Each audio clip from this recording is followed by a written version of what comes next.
L'ex prefetto di Palermo, Maria Teresa Cucinotta, guiderà molto probabilmente la Fondazione Agrigento Capitale della Cultura 2025. La nomina è arrivata nelle ultime ore della serata di ieri, lunedì 27 gennaio.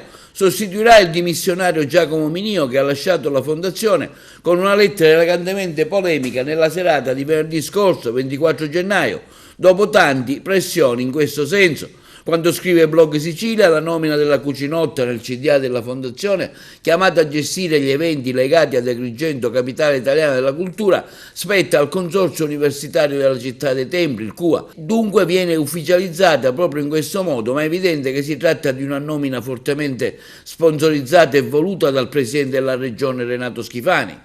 Lo stesso governatore aveva informalmente pressato per le dimissioni di Giacomo Minio e continuerà a chiedere le dimissioni dell'intero CDA a fronte dell'intervento diretto della stessa regione per mettere un po' di ordine alle tante figuracce fatte. Minio aveva annunciato le sue dimissioni su richiesta del sindaco per favorire un avvicendamento squisitamente politico, ma nella sua lettera aveva ringraziato tutti a eccezione e non era apparso un caso della regione siciliana.